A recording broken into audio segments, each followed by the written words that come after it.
Welcome back, everybody. We're talking about why do people lose deals at the last minute whenever they're trying to acquire a business. Stay tuned.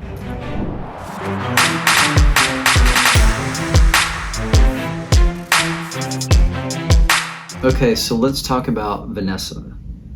Vanessa is this, power woman. She's got a little bit of a chip on her shoulder because she grew up, around a bunch of guys trying to force her way up the corporate ladder, and it was tough.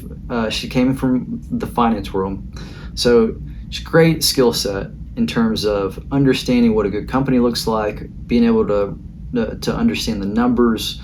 She had some great management experience. She's driven, made good grades in school, all the, just on the outside, just great. And so she was determined to go buy a company. And whenever I learned that she's going to go start to search to buy a company, I immediately felt like she was going to be successful. I think that she had a huge advantage, but she hit a hiccup.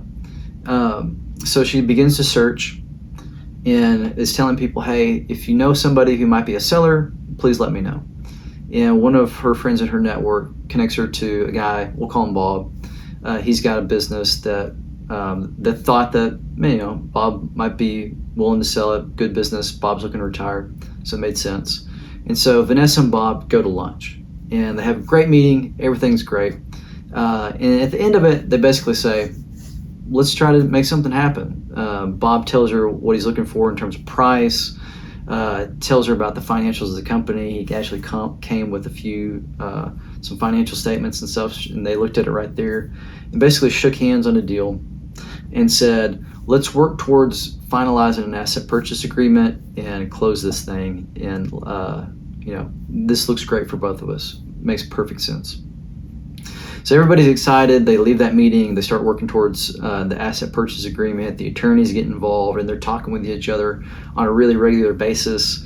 And things for Vanessa start, it just feels inevitable. This thing's moving forward. She's talking with Bob maybe once a week after the first few days there as the attorneys are going through their thing. And she never gets it written down, though, the offer. It's all handshake.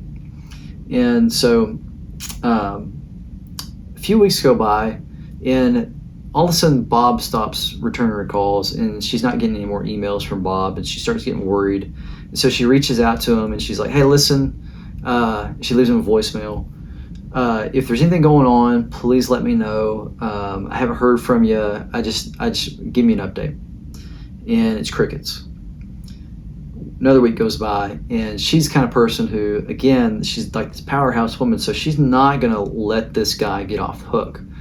And she wants to know what's happening. She's got a funny feeling. So she calls him again.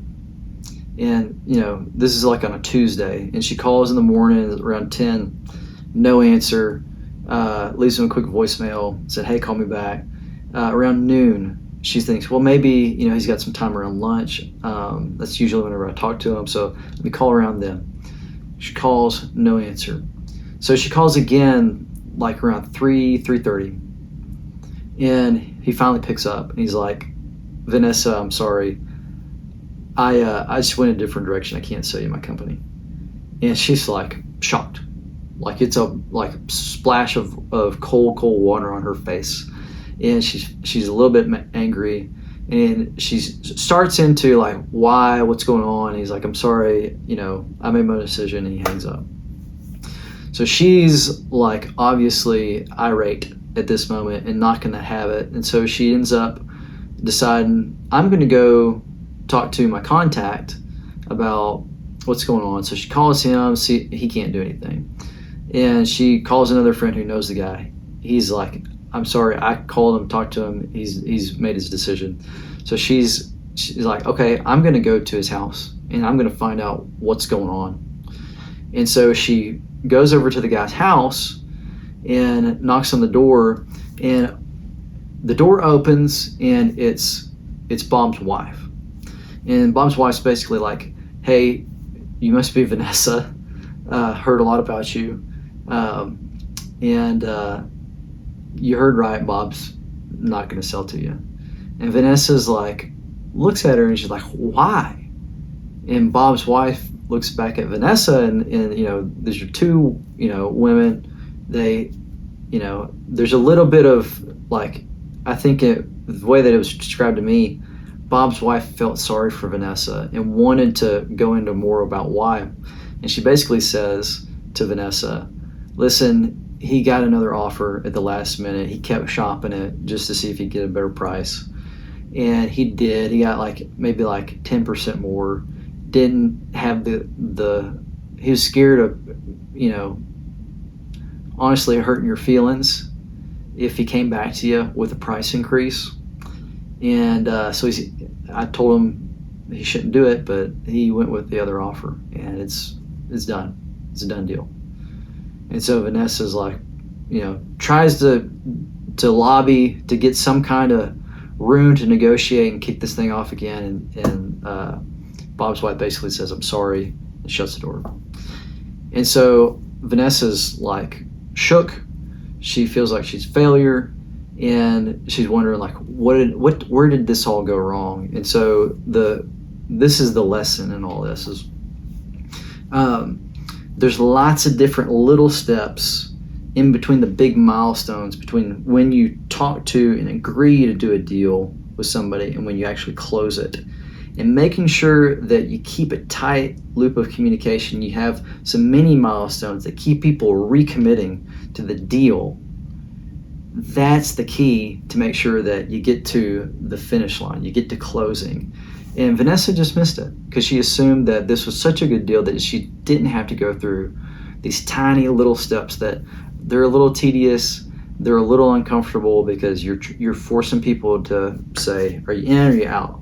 Every step of the way. And so a lot of people skip over it, but you'll learn as you do more deals that commitment and the recommitment is a key to getting people to stay on track to closing and not get cold feet, honestly, at the last minute, or have somebody else swoop in and offer them a little bit more money and snag your deal away. So that's the lesson in this, and I hope that helped you. And maybe if you have similar experiences, if you think about the world just a little bit differently or have some kind of insight, feel free to share it in the comments. And if you're interested in what we're doing at Deal Camp and want to learn how to buy businesses, really great businesses using other people's money, check out dealcamp.com. And if this was helpful to you or maybe helpful to somebody else, like, subscribe, share, smash buttons, whatever buttons are out there to touch. Click on all of them, and we'll see you in the next video. Thanks, guys.